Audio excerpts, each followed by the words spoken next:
ऊपर वाले के प्लान को समझना है तो बस ये कहानी सुन लेना दोस्तों। किसी ने बहुत ही अच्छी बात कही है कि कितना भी ज्ञानियों के साथ आप बैठ लो, तजुर्बा तो आपके जीवन में बेवकूफ़ बनने के बाद ही आता है। नमस्ते दोस्तों, स्वागत है आपका हमारे चैनल लाइफ सक्सेस मनिया पर। चैनल पर नए हैं तो चैनल को लाइक, सब्सक्राइब, शेयर जरूर करें। तो आइए एक कहानी को सुनते हैं। बहुत पुरानी कहानी है। एक बार यमराज ने अपने देवदूत को धरती पर भेजा एक महिला की आत्मा लाने के लिए। देवदूत जब धरती पर आया तो देखता है कि उस महिला के 3 छोटी बच्चियां हैं और तीनों का रो रो कर बुरा हाल है। घर में पति की पहले से ही मौत हो चुकी है। घर में कोई संभालने वाला नहीं। देवदूत का हृदय पिघल जाता है। वो लौट के वापस यमराज के पास खाली हाथ चला जाता है और कहता है कि क्षमा करना प्रभु, मैं आत्मा नहीं ला पाया। आपको पता नहीं नीचे क्या चल रहा है। उस महिला की 3 छोटी बच्चियां हैं, कौन संभालेगा उन्हें?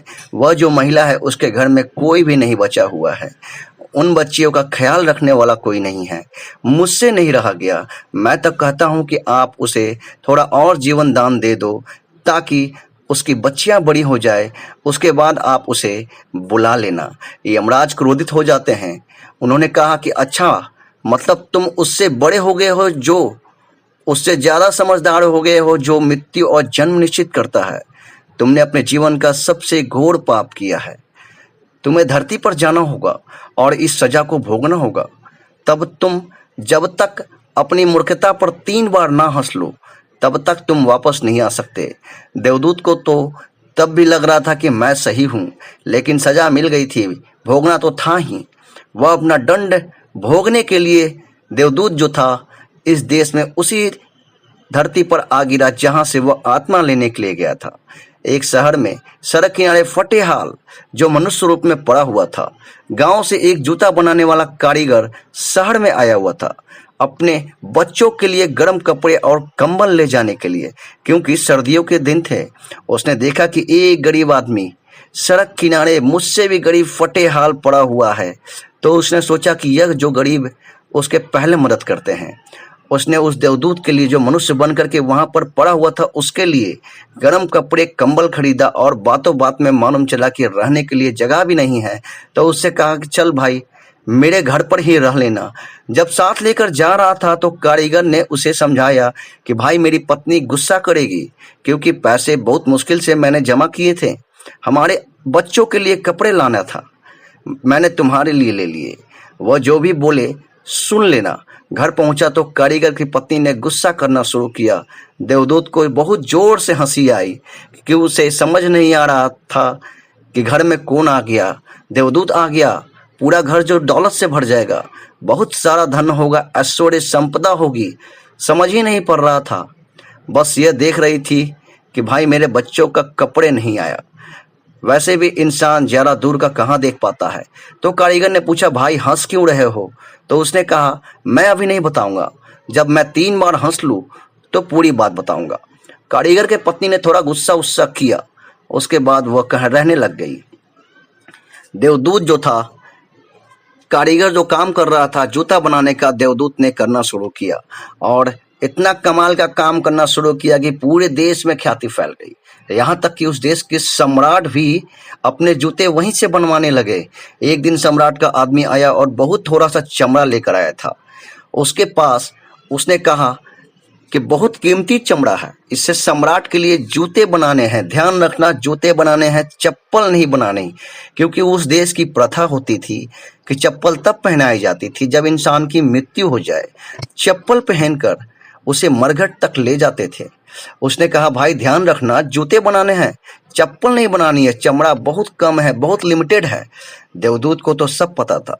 उसने चप्पल बना दी। जो कारीगर था जूता बनाने वाला जो लेकर आया था, उसे गुस्सा आ गया। उसने कहा, तुझे समझ नहीं आती, तू मरवाएगा मुझे? सम्राट के लिए जूते बनाने थे, इतना ही चमड़ा बचा था, तूने चप्पल क्यों बना दी? लकड़ी उठा करके उसे मारने लगा। तभी सम्राट का आदमी दौड़ता हुआ आया और कहने लगा कि सुनो, उस चमड़े से तुमने जूते तो नहीं बना दिया, उस चमड़े से चप्पल बना दो, क्योंकि सम्राट की मृत्यु हो गई है। और सम्राट तो चाहते थे कि उस चमड़े से बने हुए जूते पहने, लेकिन चप्पल पहनकर ही उन्हें मरघट तक ले जाया जाए। उन्होंने तुरंत चप्पल ला करके रख दी और कहा कि तैयार है सम्राट का जो चप्पल। आदमी को जो सजा नहीं,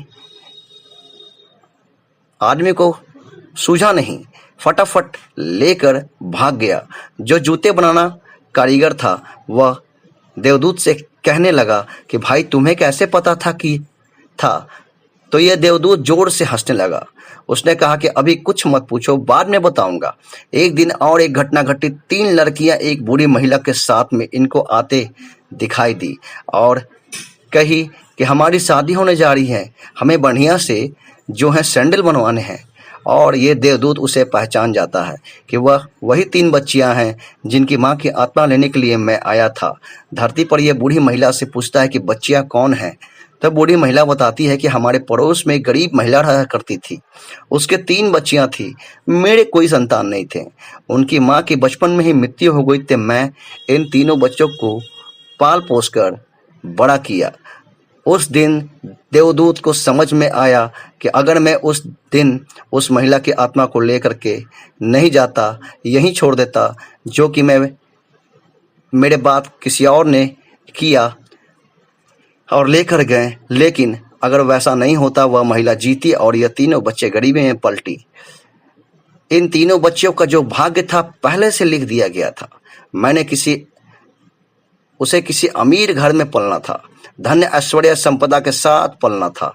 अमीर घर में उनकी शादी होने जा रही थी। उनका जीवन ऐश्वर्य से संपन्न हो गया और उन्हें माँ का प्यार भी मिला, एक ऐसी महिला के रूप में जो कि बहुत करुणावान थी। उसे दिन देवदूत तीसरी बार जोर जोर से हंसा और जूते बनाने वाले कारीगर ने पूछा कि भाई अब तो बता दे। तब देवदूत ने उसे पूरी बात समझाया, कहा कि मैं अपना दंड भोग रहा हूँ, मुझे आज समझ में आ गया कि जो ऊपर वाले का खेल है उससे बेहतर कोई नहीं जानता। इसलिए क्या होगा, कैसे होगा, अच्छा होगा, बुरा होगा, सौभाग्य होगा, दुर्भाग्य होगा, यह सब सोचना अभी से बंद कीजिए और अपने जीवन को जीना शुरू कीजिए। एक बार फिर से वही बात जो अक्सर आपसे कहता आता हूँ कि ऊपर वाले के आशीर्वाद से और अपने मेहनत के और प्यार से। वीडियो अच्छा लगा हो दोस्तों तो चैनल को लाइक सब्सक्राइब जरूर करें। धन्यवाद।